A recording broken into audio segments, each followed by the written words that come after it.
Tito's going to do as well. But I got to get these guys on the same page with us. We want to accomplish what we want to do. So I look forward to getting there. Also tonight, Blake Griffin will face the Clippers for the first time in Detroit. D. Wade returns home to Miami as the Heat host the Greek Freak and the Bucks. Jimmy Butler back in Chicago for the first time since being traded to the T-Wolves. And if that's not enough, the Celtics will go back-to-back against the Pacers. The Rockets will try to push their winning streak to 7 in a row against the Nuggets. The day after their first-ever Super Bowl championship parade in Philadelphia, Eagles receiver Torrey Smith joined her own Mike Florio on NBC Sports Radio. Back to work. I'll keep it simple. Can't really worry about what everyone else thinks because we weren't supposed to be here, including everyone else but us. So, continue to work, let the critics do their job, and we'll see what happens. Well, one thing that did happen, Eagles quarterbacks coach John DeFilippo has left. He has become the new offensive coordinator for the Minnesota Vikings. The opening ceremony for the Pyeongchang Winter Olympics also went down, but you can still see it tonight with full coverage from South Korea all weekend long. The Winter Olympics are underway on NBC. I'm Jeff Biggs. This is NBC Sports Radio. That's going to be a nice event right there. I've seen some of the pictures and all that with the fireworks and such. I don't know if they can top from, what was it, 1996 when Muhammad Ali lit the torch. I don't know if they can top that, but that's going to be a nice event right there with the Winter Olympics. Hello, everyone. I'm Marky Billson, your voice of choice for a new generation of Tri-Cities sports fans. The name of the program is Tri-Cities Sports Now on 1420 NBC Sports Radio Tri-Cities. We own the Tri-Cities because we got the best guests, the hardest hitting opinions, and more. And on today's show at 1 p.m., possibly the greatest football player ever to play at East Tennessee State University, Donnie Abraham. You'll be joining me. Donnie Abraham is now an assistant coach, coaching the defensive backs of the Illinois Illini, University of Illinois. They've had a rough season in the Big Ten, but we'll talk to him not only about coaching, but why I wanted to ask Donnie on. It was, by the way, probably the first big-name guest we ever had on the show in its first incarnation, way back in 1996. He was trying to make the Tampa Bay Buccaneers at that time. He was a third-round draft choice, et cetera, et cetera. But what we are looking at now is with Terrell Owens making the Hall of Fame, then, I wonder about Donnie Abraham, how he did against Terrell Owens when the two went up against each other back in the 90s during the ETSU Chattanooga games. I thought that'd be fun to revisit. I actually, like I said, looked the stats up. ETSU won all 4 games, and Terrell Owens only had in 4 years 1 touchdown catch for 59 yards. I would imagine he was the guy that they put on Terrell Owens, and all this. Donnie Abraham, like I said, went on to play for the Bucks, and Tony Dungy was there when that organization was really turned around. If you remember, or even if you just know football history, if you don't remember it, because it was about 20 years ago, the Tampa Bay Buccaneers were a laughingstock. They didn't make the playoffs for about 15 years, and Abraham was part of the unit that allowed the the Tampa Bay Buccaneers to make the playoffs once again. And ultimately, they would win the Super Bowl in 2002. He also would play a little bit with the New York Jets, more than 30 interceptions, which is a nice number. It's not enough to get Everson Walls with more than 50 into the Hall of Fame, or Donnie Shell, because I know that, and maybe I'll have a chance to talk to Donnie Abraham about this. A lot of defensive backs coaches, let alone a lot of football figures, kind of figure that interceptions are luck. You're playing center field, you're a safety out there, receiver, ball hits him, goes off his hands and into the safety's hands playing center field.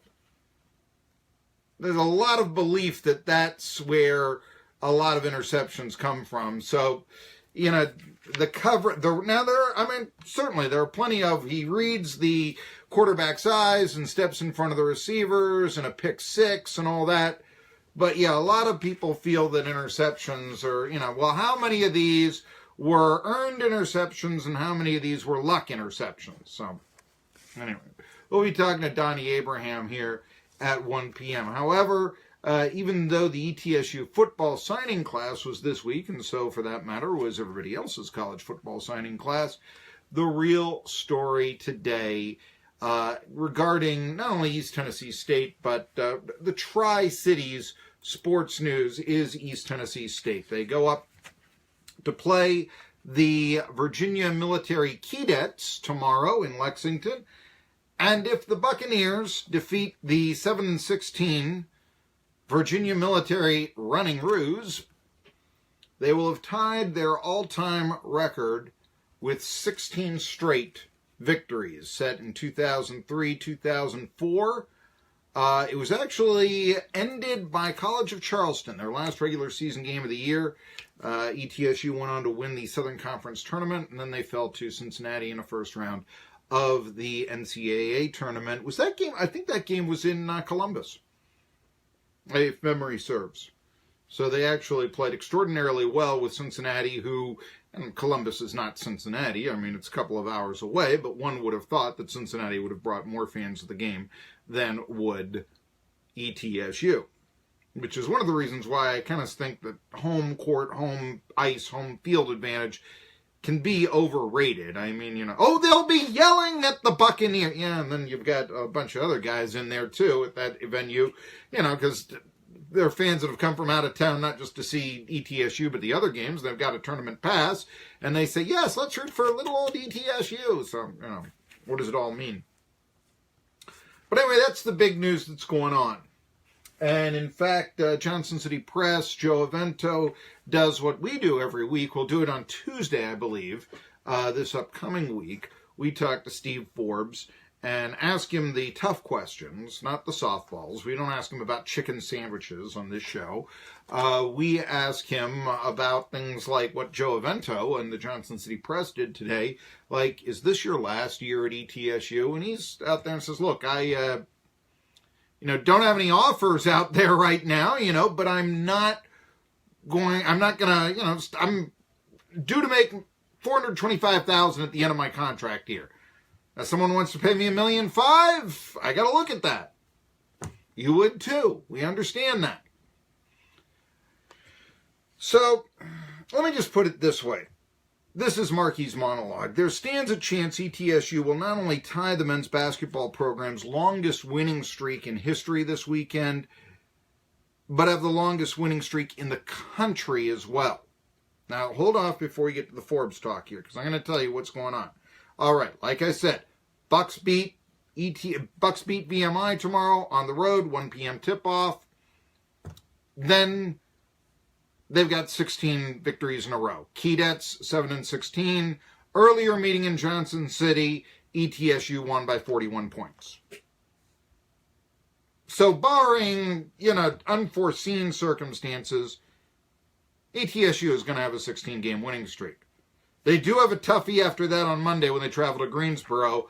And TeamRankings.com, it's basically they give ETSU and Greensboro, they say it's a 50-50 chance. I think ETSU might be a favorite by like 51, 52% changes after a while. But what they insist upon in TeamRankings.com is they say that this is the toughest game of the year for ETSU that's remaining on their schedule, going to Greensboro. Might be their toughest game. I mean, you got to figure, who knows, injury situations and all this. And I just got over saying, well, what can you say about home court? Furman played him in Greenville to a point. Furman comes into Johnson City. I mean, you got to look at that. Who knows what's going to go on in the tournament? But there's certainly conventional wisdom says Monday night's game is going to be the Bucks' toughest game until the NCAA tournament. So, all right, we were looking at a 16, possibly a 17, and then who knows how much longer game-winning streak for ETSU. The number 11 team in the country is St. Mary's, out in California. They've won 18 straight. They defeated Loyola Marymount LMU by more than 20 points last night. It was their 18th straight victory. They've got to play, though, on Saturday, number 12, Gonzaga.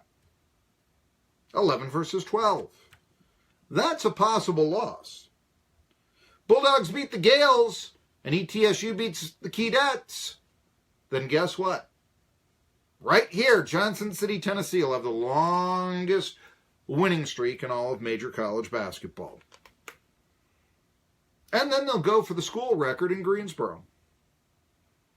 Now, here's the flip side, and I started off talking about this. Whenever ETSU does well, whenever ETSU contends for the NCAA tournament, what do you hear from the locals? Oh, the coach will probably be a candidate at a larger school. There's almost a sense of pride, which I never quite got, about losing your coach to another school when you're an ETSU fan. And I never got that. And truthfully, it's only happened 3 times before in the history of the program. I guess I could say Gene McMurray left in 47, was it?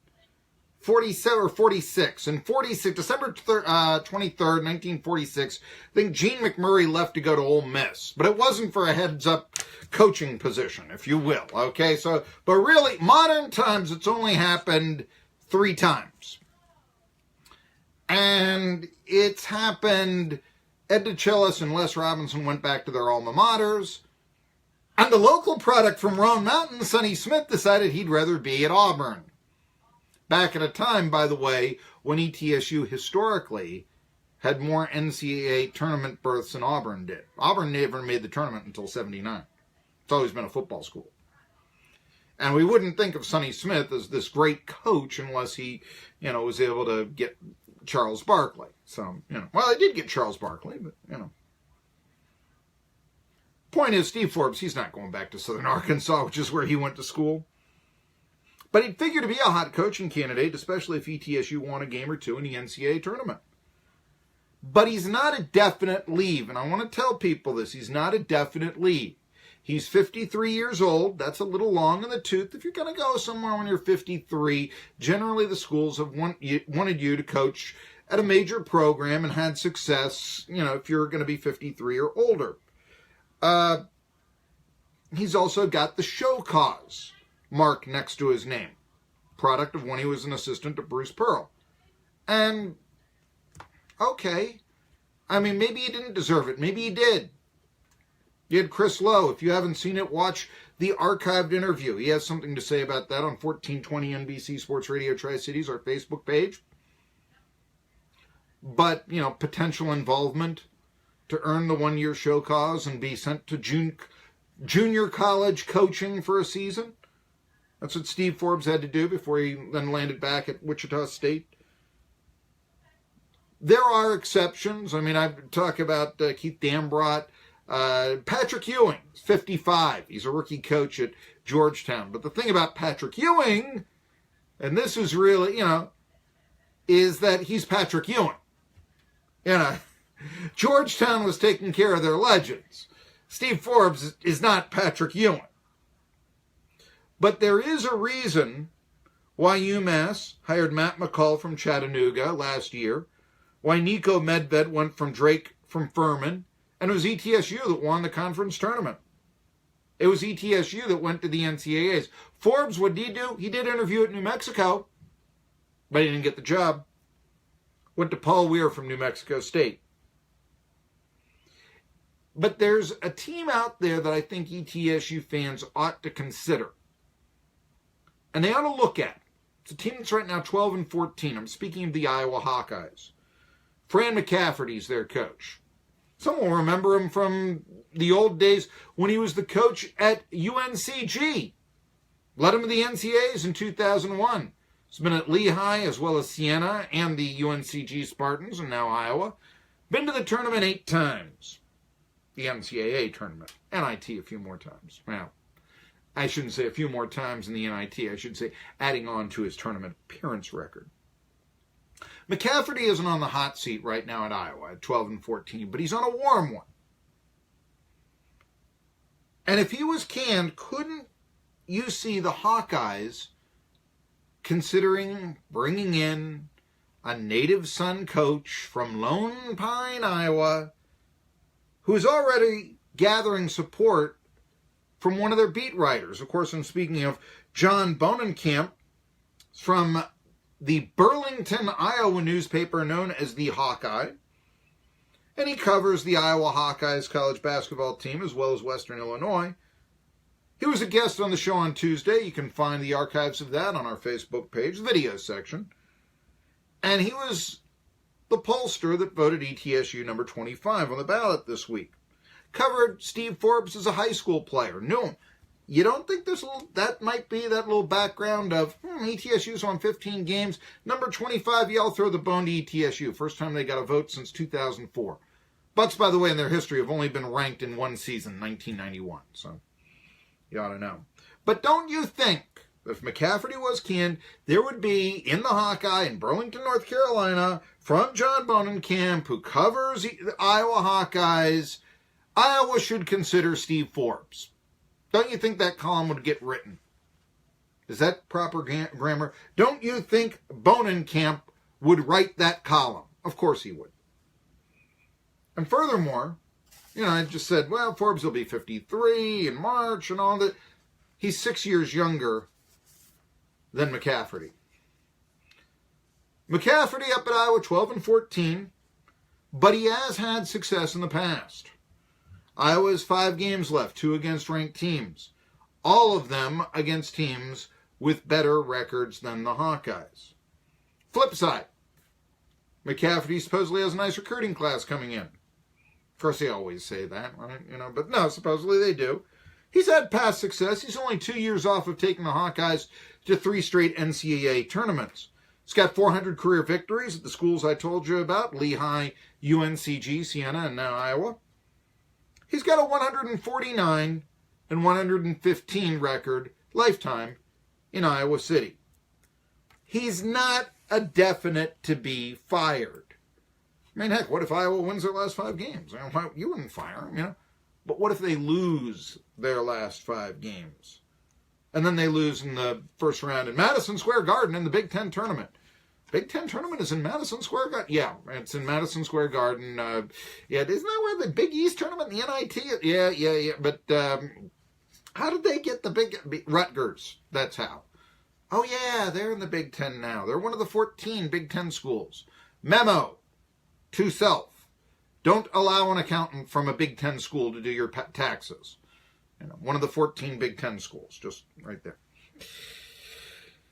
So they've got just 3 victories in the Big Ten. And if we can dream, and the Bucks go to the Sweet 16, something Iowa hasn't done since 1999 was the last time Iowa went to the Sweet 16. What if the Bucks do it this year? Now, they haven't done it since 68. It's still probably a long shot for that to happen, but we can dream, can't we?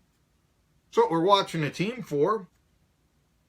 Well, if that's the case, 12-14, 5 games left for Iowa against teams with better records than they have, 2 of them nationally ranked, and Steve Forbes on the bench here, I don't necessarily think that Iowa really gets into a mindset of, Forbes, we want Steve Forbes. I don't necessarily think that they do that to the ETSU coach. But you get the idea that he would be in the mix there, certainly.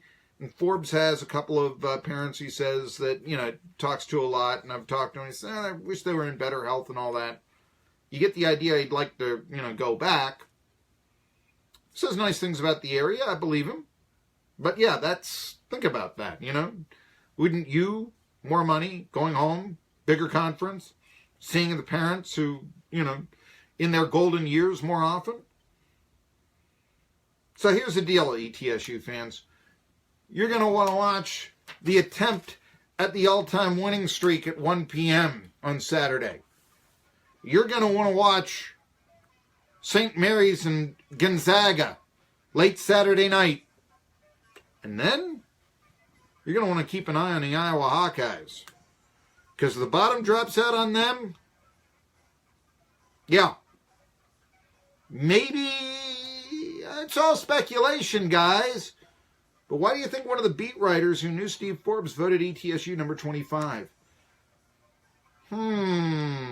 Tri-City Sports Now coming back after this. Heritage Center provides regional artists and craftspeople with a space for working, displaying, and selling their creations. You can visit the gift shop to purchase these unique items. Get involved and come explore Tennessee's rich culture at the Tennessee Arts and Heritage Center, located at the Unicoi Information and Visitor Center in Unicoi, Tennessee.